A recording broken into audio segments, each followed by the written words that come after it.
So Bob emails, let's do it. What do you say? Yup. Anonymous patron. She says, I will preface this by saying that I have been diagnosed with borderline personality disorder in the past. My current therapist and friends don't seem to believe I have it, but I definitely have a reactivity to perceived distance from other people. Recently, a friend of mine and I got in a bit of a back and forth. I ended up throwing my needs to the side to care for her, but now I'm resentful and angry about it. How do you healthily care for someone when you need them to comfort you? Do you see the question from an anonymous patron? I think I see it. So someone else, so I ended up throwing my needs aside to care for her, but now I'm resentful and so someone needed me and I was helping her, but I had to put my needs on the side, and that made me feel like crap.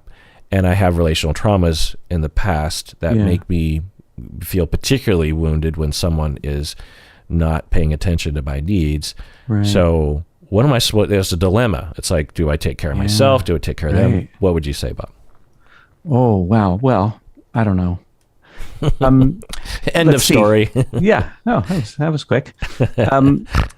So I wonder, I hope that you're in personal counseling and thinking about, what needs you have, and also what led to you tossing them aside. Like, that sounds yucky, some kind of like impulse got the better of you where you ended up neglecting yourself. I'm sure that wasn't what you were seeking whenever. And you might want to do repair in the relationship that you're with the person whose needs you tended to. I wonder if it would make sense to talk to that person about whatever it is that happened. But before I send you on that, maybe a person ought to be clear about what their goal is if they were going to have that kind of conversation with their friend. You might not have a goal with your friend. You might just be thinking about, well, how do I, next time this comes around, how do I look after myself properly so that I'm not throwing myself to the side and I do get to take care of myself properly? Because it might be that the friend, they didn't need you. They could have had other resources or whatever. I mean, what do we know? I don't really know anything. But presuming though that you're the only resource for the person might be, it might be accurate, right? But it also might not be accurate. And if you have a tendency to throw your needs aside, I wonder if it would be hard to assess such a thing, especially in an emotional moment. Yeah, it's hard to know, anonymous patron, what happened exactly, because depending on what happened or how I would have seen it would really, compel different responses from me. Because in one situation, I could see for you the person, like you were going through something yourself that day, and the other person was like, I need you to listen to me, and then when you start to introduce, you're like listening, and then you're like, well, yeah, I kind of went through something today too, and then they're like, how come it's always about you, and I need you to talk about me, and then you're like, oh, okay, I guess I'll put myself in the back burner. Like, that's a different scenario than, because some people can literally be triggered when other people have problems and they reach out to you. If you have relational traumas and someone comes to you for help, when you're helping them, it's kind of a one-directional relationship in that moment, and that can feel rejecting, even though it isn't.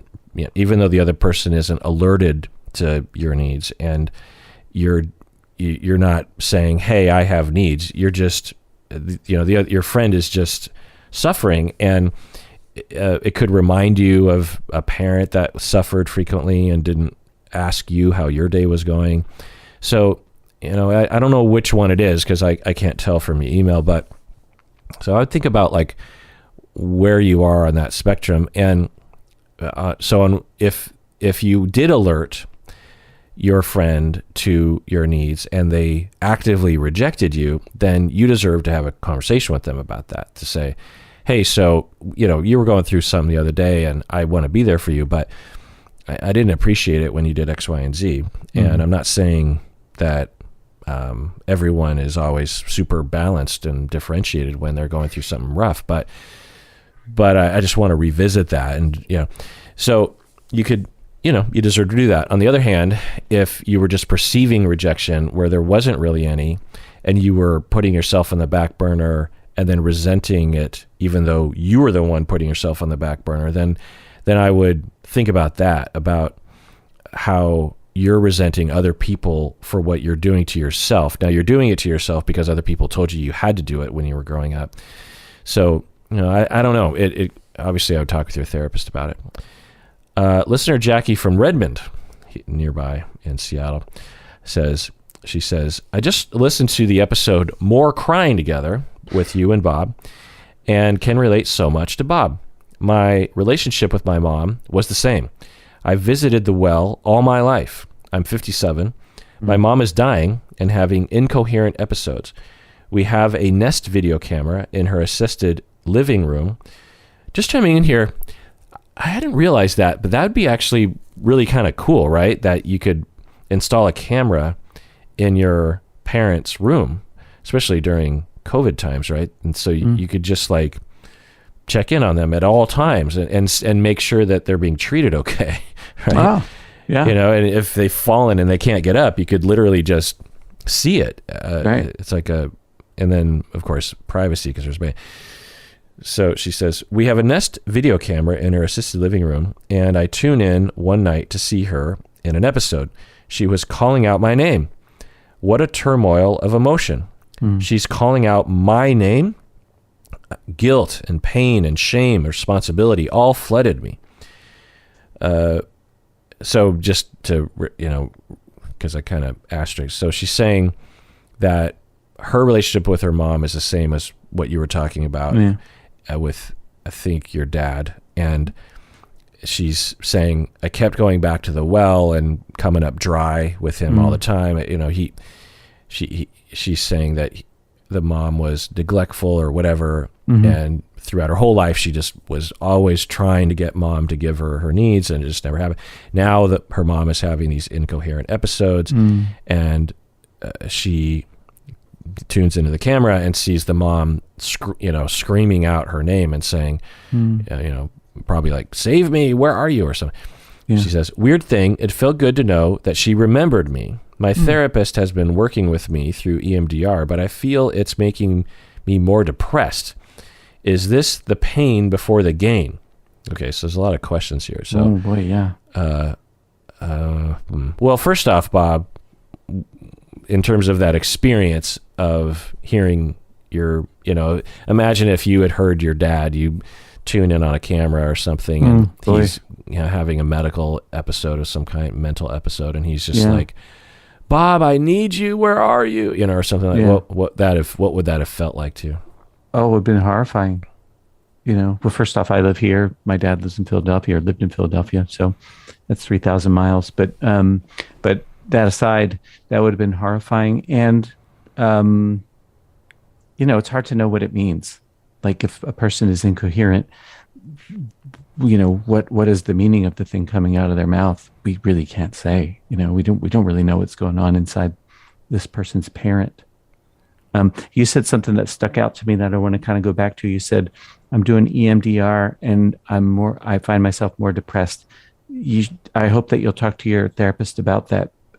Their efforts are not to help you, not to lead you into more depression. So if that's happening, maybe you want to kind of look at why or what's happening, and talk that over. And maybe you're going to titrate the way you do EMDR, or, anyways, address it so that your therapy sessions aren't leading you into depression. Yeah. Right. Yeah. It's hard to know what you mean by depressed, and obviously go into detail with your therapist about what's going on. And if you feel like they're not really responding in kind, I would tell them and maybe seek a second opinion about it, because you can be, it sounds like you suffer from complex PTSD, and you can be harmed if you go headlong into exposure, which EMDR involves, without proper precautions taken along the way. And some practitioners of any trauma therapy, including EMDR, they might have taken a training or something, and they don't really understand the nuances of monitoring the potential harm. So I would, it's a topic that is serious enough that if you feel like you're not getting a proper response from your therapist, I would definitely recommend getting a second opinion. You deserve that. Now, maybe the second opinion will agree. But the thing I'll say is that on one hand, with any kind of corrective experience for trauma, relational trauma, it's going to involve some level of discomfort. I mean, that's just how it is. Because the closer you get to the pain, because essentially one way to think about it is, and I don't know if this is what you're going through, Jackie, is that you were relationally traumatized, and the way to correct for that and heal from that is to learn that you can trust other people. And the way you can learn to trust other people is to have a relationship that is corrective and warm and safe and secure. Well, in order to approach someone else, you have to feel the anxiety and pain of someone potentially hurting you. And when they will hurt you, because that's just what happens in relationships, particularly if you regress, which is normal, to a 2-year-old version of yourself where you need this person to hold you and to be there for you 24/7, which is normal, but that's just not possible past a certain age, And so there's going to be some discomfort, and it's possible that that's what you're experiencing. It's just kind of the normal expected discomfort from recovery. But it's also possible you're going too fast and you're actually experiencing too much of the exposure, or the exposure doesn't have enough care around it or something. And so, I would just, and the kind of general guideline that I follow is, if you are having significant side effects in between the sessions that are related to the exposure that's happening in the sessions, like you can't sleep or work or think, or, you're just in a terrible mood in between sessions, then you're probably going too fast. Should there be some level of discomfort in between sessions? Might there be? Yeah. But it should be like 75% doable. I don't know. This is where wisdom in trauma treatment comes up as I'm describing this, because I'm just like, this is the art of being a good trauma therapist. You have to be able to explore and understand the difference for every individual client, the difference between no pain, no gain, and we're going too fast. Do you know what I mean, Bob? I do. One of the things I like about us when we talk about these things is when you're talking, I'm thinking, and when I'm talking, you're thinking, and we kind of, we have these interesting. Anyways, one of the things that occurred to me while I was listening to you was, what is the meaning that Jackie makes out of hearing her name called? That's what we don't know what's going on inside your mom, but what's going on inside you? What are you telling yourself about that? What's the story? That might be interesting to learn about.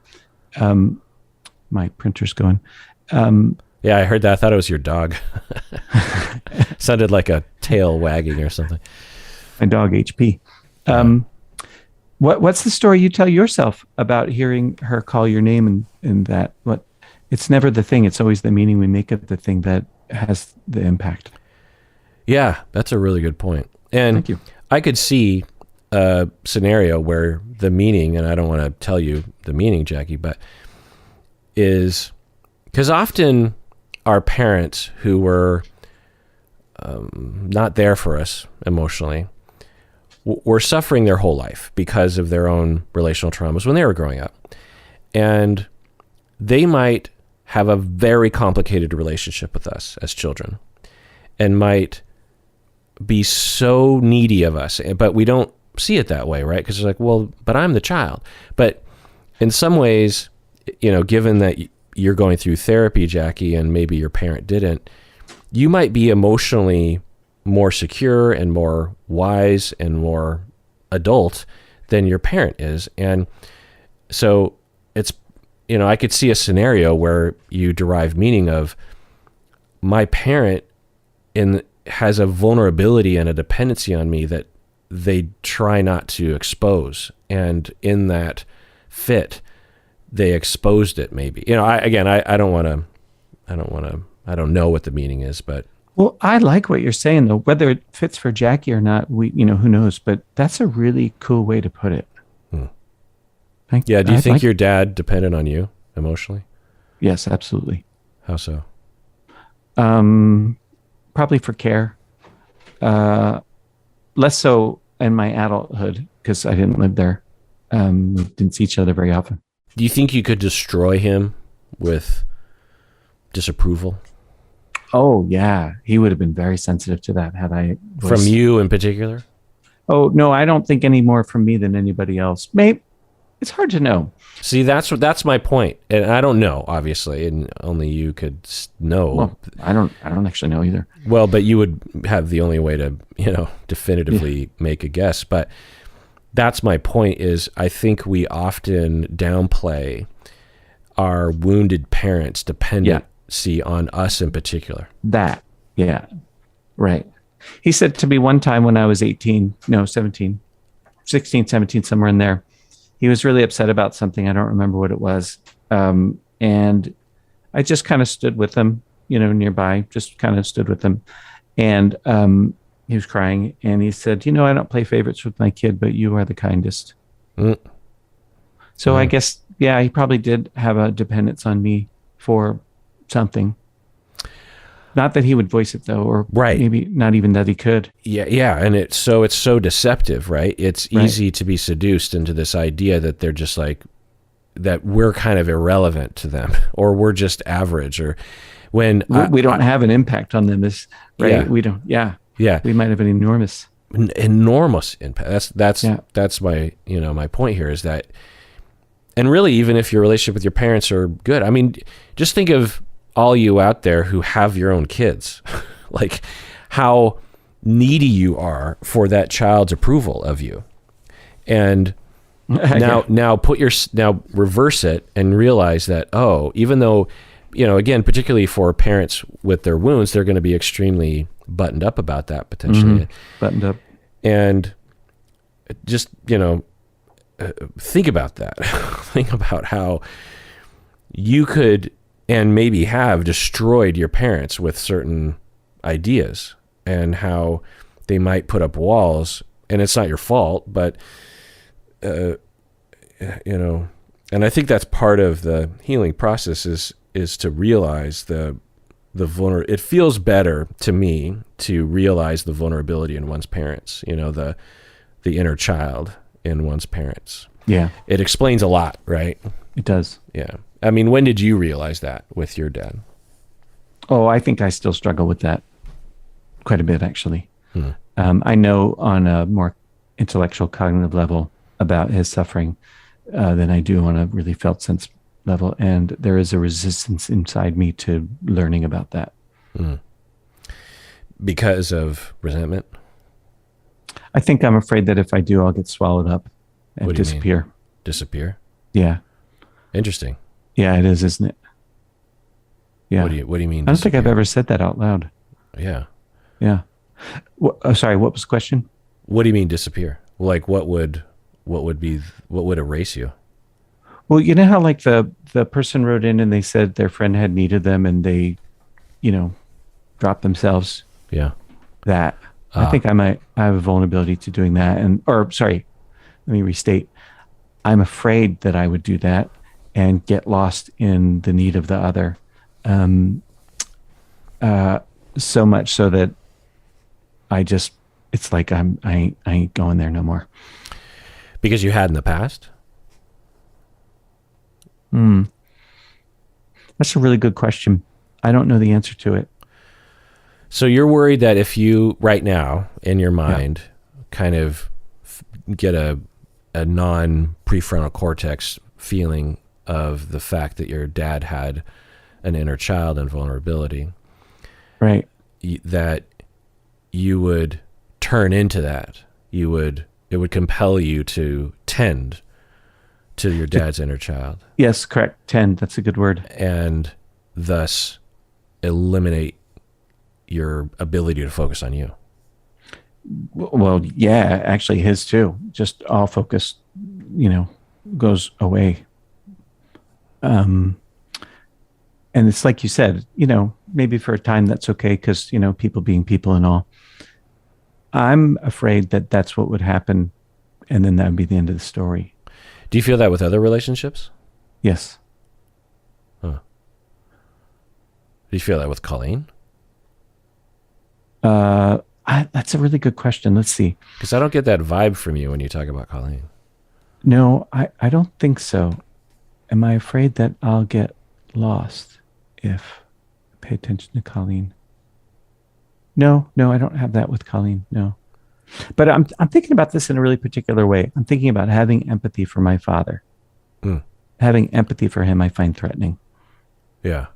The threat is what? Yeah. That I'm not allowed to be angry or bothered. I have to just kind of suck it up and, shine it on and say, oh, well, that's just how it was. So you have a baseline. That it wouldn't be reciprocal. I think that's really true. Wouldn't be reciprocal. If I had empathy for him, I don't know that he'd match me. So it opened you up to rejection. Rejection. Yeah. And you have a baseline. My mom's just texting me right now. I don't know. Oh. She's talking about an episode that she just listened to our podcast about Tinder Swindler. Have you seen that documentary? No. It's good. It moves fast. It's just an hour and a half. It's real snappy and interesting. And so my mom's texting me and she's like, "Just listen to your podcast." I won't listen. I won't read the whole thing because I don't know if there's anything in here that's like confidential. Let's see. What is it? Oh, she's just adding to the conversation. Anyway. Right on. That's cool. Yeah. So, apropos, I suppose. So your mom, she texts you and she's interested in the thing that you talked about in your podcast and she's letting you know. She really appreciated that. Yeah. And, it's, I'm just skimming the paragraph and it's, she has things to say about the, her and my parents see it differently. I think they're disagreeing with me kind of, in terms of my take. So you can have a dialogue with her about it. Oh, no. My mom is saying her and my dad have different, they disagree about as they were watching the documentary, my parents were kind of disagreeing about the culpability of the victims, I think. Anyway. So you can have a dialogue with your mom about that. Yeah. That's nice. Yeah. You can't relate to that. I don't think we never did dialogue. Yeah. Rarely did never did dialogue. And I think it would have made me uncomfortable. What do you mean? But, well, kind of a one-way street and then suddenly it's a two-way street. That's kind of hard to get used to. So, right. So you have an ongoing stance towards your dad, maybe your parents, of you've landed on a platform, a stable homeostasis of, I don't have empathy. I care as a human being, but I'm not going to extend my empathy. I'm not going to imagine the inner child. I'm not going to just go there. Like, they're way over there in that faraway place, this imaginary space, I don't know. And I'm over here and I'm comfortable and, let the Cold War continue kind of a thing. Yeah. Yeah. And to imagine inner child for your dad erases that homeostasis. It's not 100% true. The other day, I was thinking about him. My dad was, I believe, an outsider his whole life. He was overweight and kind of quirky. I mean, he was a kid in the 50s and he liked opera, right? I mean, what kid in the 50s likes opera, right? And he liked trains and, my dad's a nerd. And I don't know that, I have a sense that he had a hard time fitting in just based on some of his behavior towards me and a desire, what I could perceive as a desire to fit in. And I feel sad for the guy, like he's a good guy, and he wants to fit in. And maybe he doesn't know how. Maybe he's not good at it. Okay, fine. But he wants to fit in. He just wants to. That's so normal, you know? And what it must be like to feel an outsider. That's sad. So so you feel the sadness right now, Oh, yeah, yeah, yeah.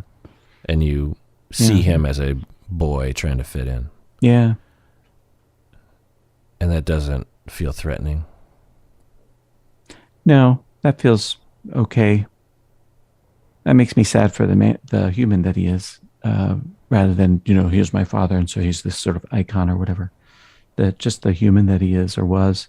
He had a pretty weird upbringing, very, very odd upbringing. So,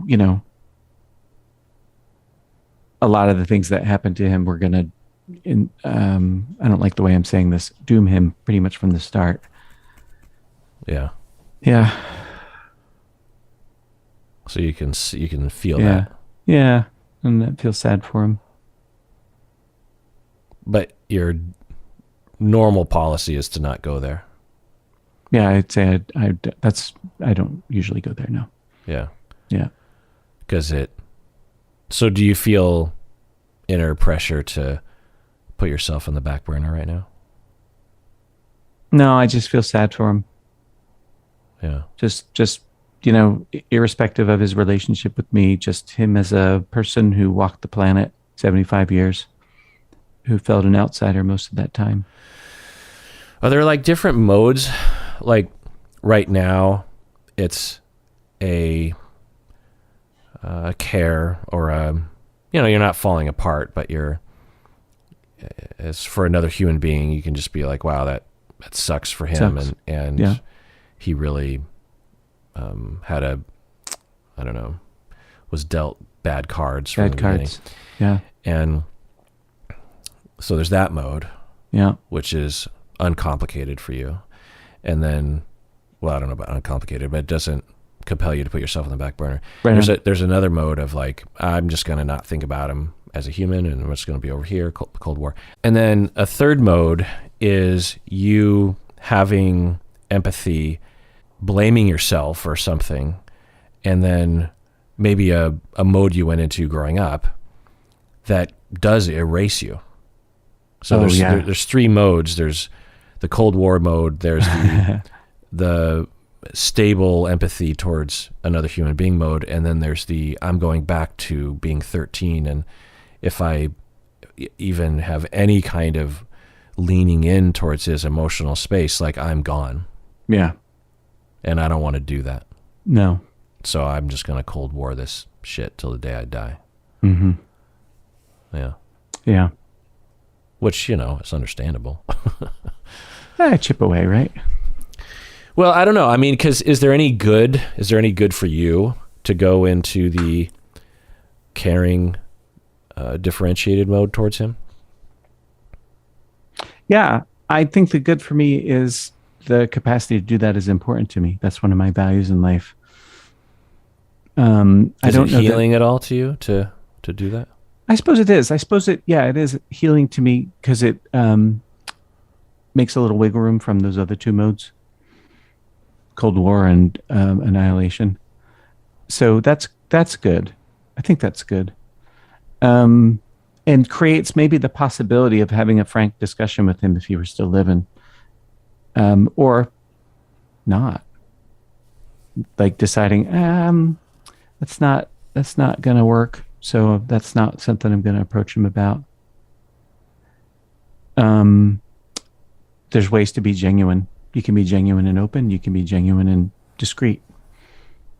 And it might have been genuine and discreet would work best for him. I suspect that for me, I don't know if it's true for my sibs, but for me, that probably would have been the best way to go given how things are. Yeah. I'm guessing there are people listening who can relate. Yeah. People who have parents that they, have a lot of wounds from. Yeah. That to open your heart up to them feels like going back to that place that we were when we were children, and we were trying to care, but it necessitated putting us on the back burner and erasing who we were, Yeah. which has a lot of trauma to it. So the opening your heart up and having a compassionate viewpoint about one's parents really can trigger that. I don't know if I'd ever really realized that until you described it. One becomes the frog and the scorpion. Yeah. And the thing I think about is putting my students through family of origin class, which, we require every student to take in their first quarter. And a big part of it is conceptualizing their parents, and a not necessary part of it, but often a necessary part of it is having a compassionate, or at least a non-angry view at one's parents.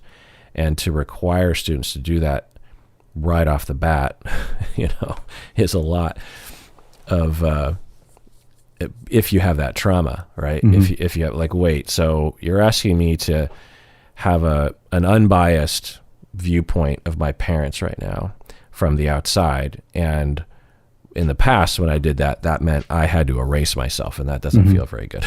Yeah. Yeah. Right.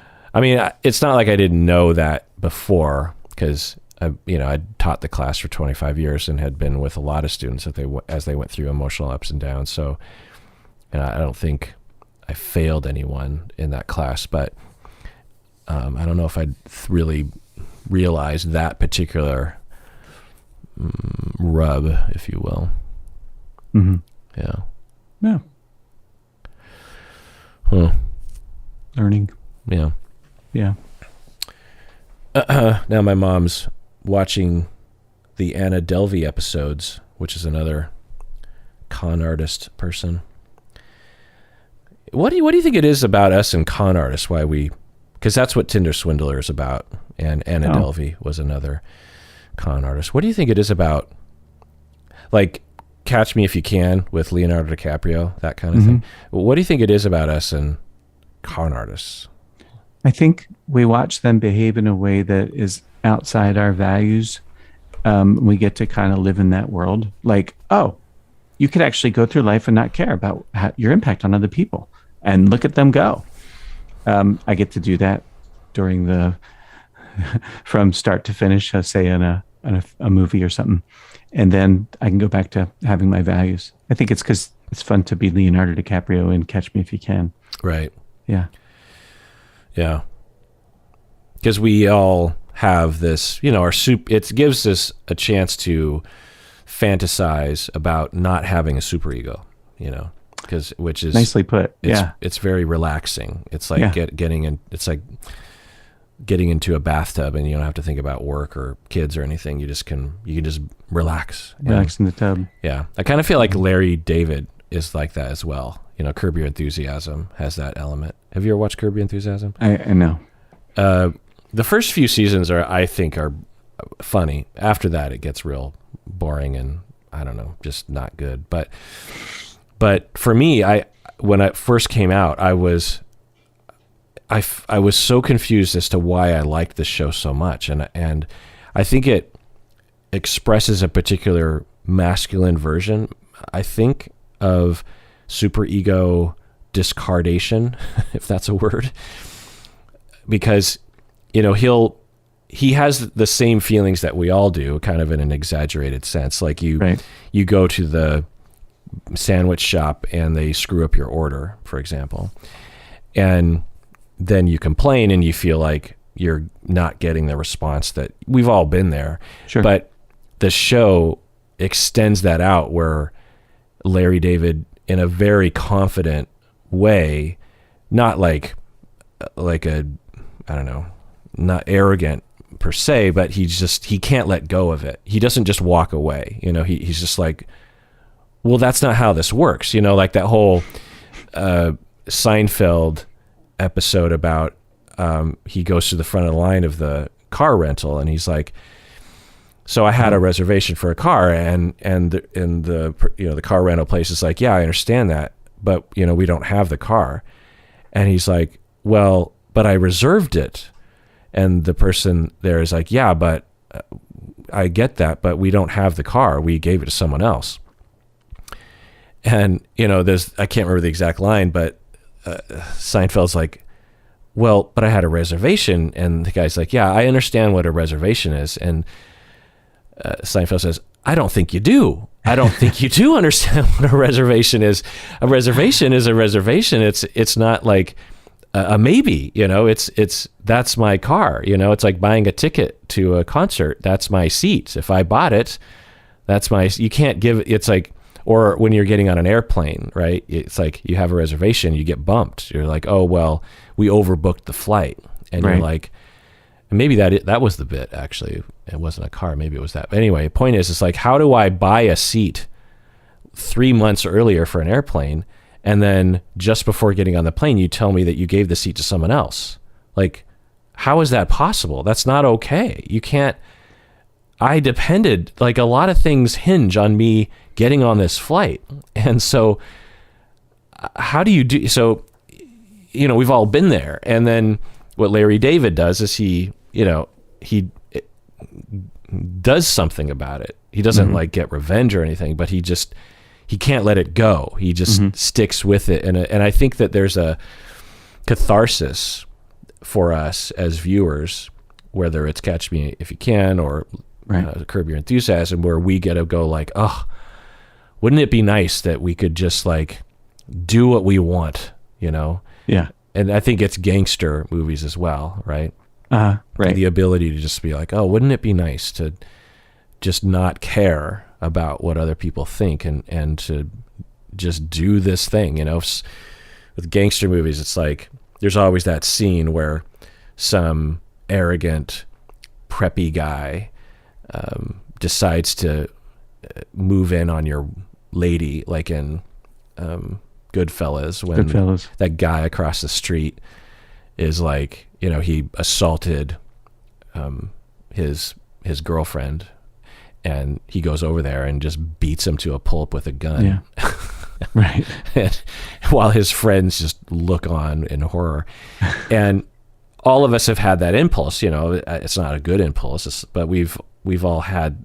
The reason why we don't do that is because it's wrong, and it's also criminal to just take vigilantism into your own hands. But but it's a tempting behavior, and so these things give us that chance to live that life. To try it on. Yeah. Well, let's take a break, and we get back. More emails. What do you say, Bob? Yeah.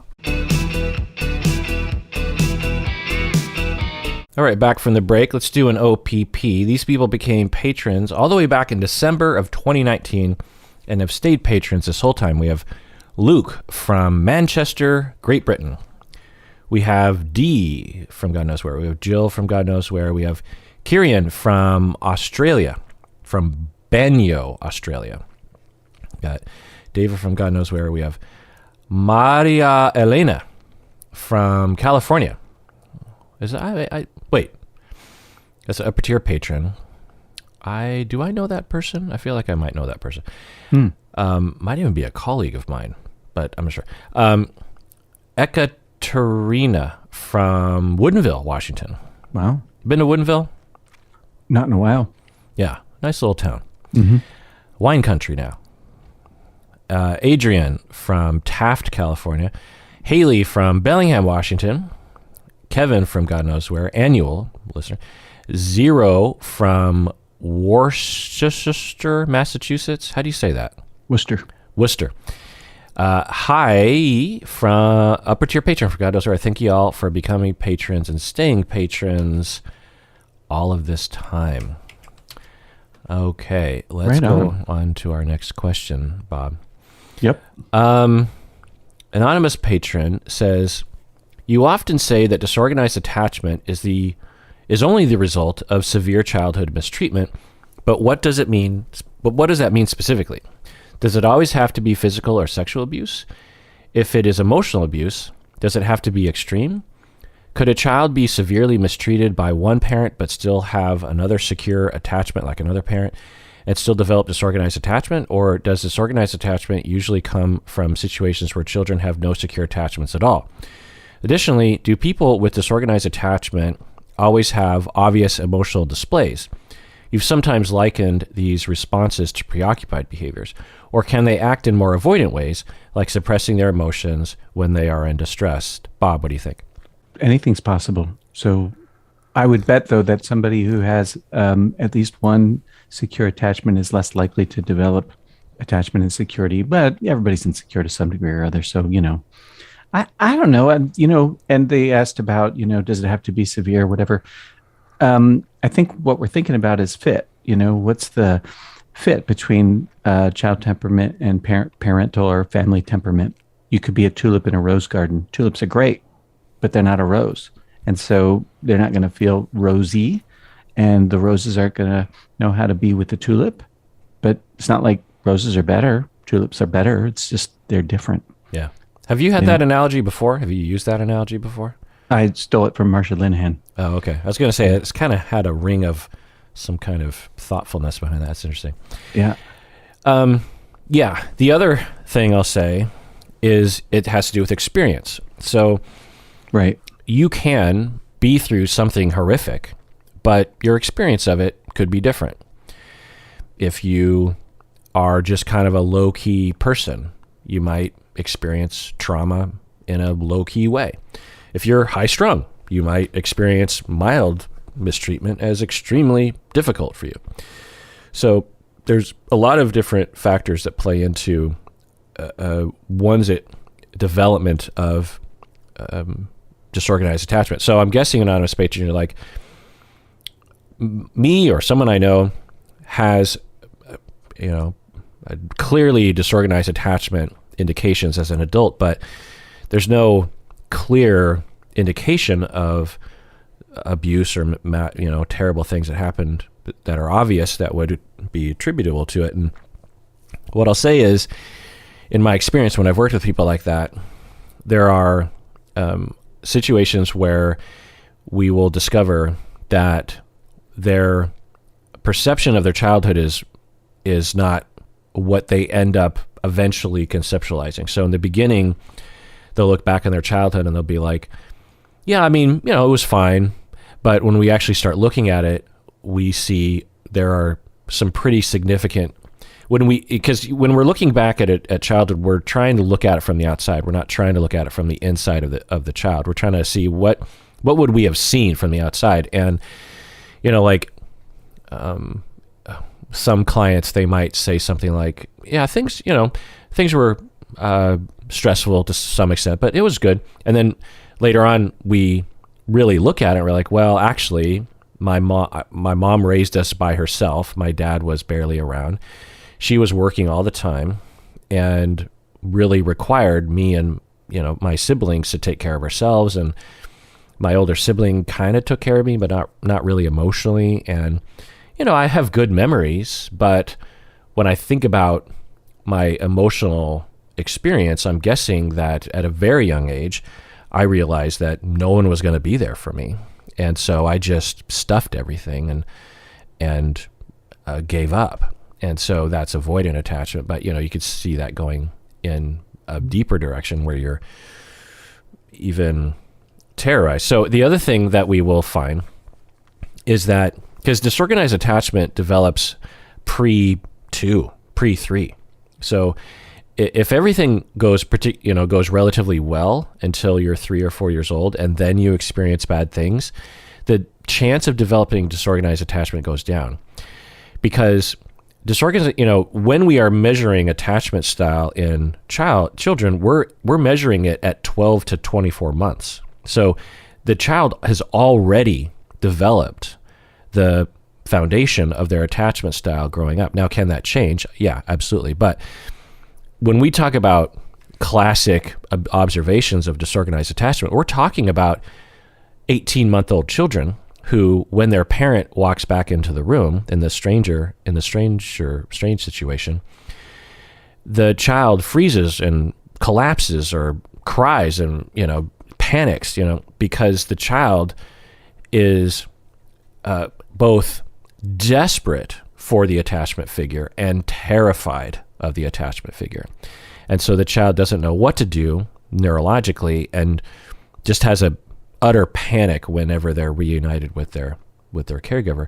And so there's a scenario where you could have had horrific mistreatment up until the age of 14 months, and then your parents adjusted and were relatively okay beyond that point.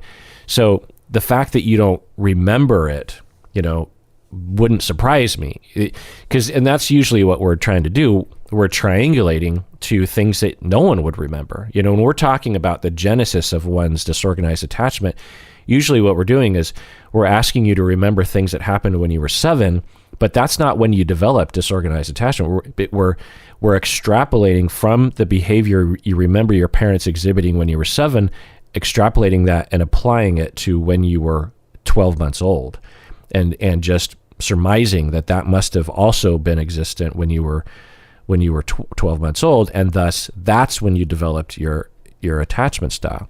So that's another path towards discovery. Now, will we ever know? No. I mean, it's not a scientific exploration. It's a conceptual one.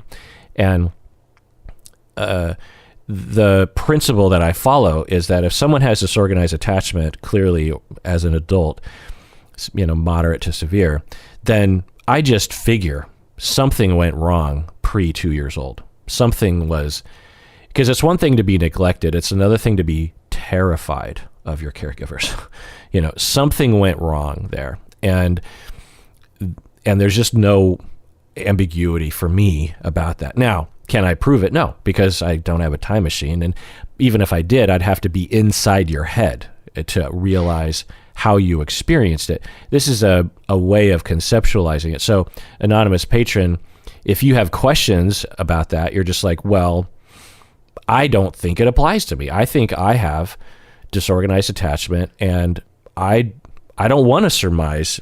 I don't think it's accurate that I went through terror pre 2 years old. I just don't see any evidence of that, and it seems kind of pseudoscientific to just assume that based on some podcaster's random principle about things. That is completely justified because I have no scientific proof either way, particularly for you.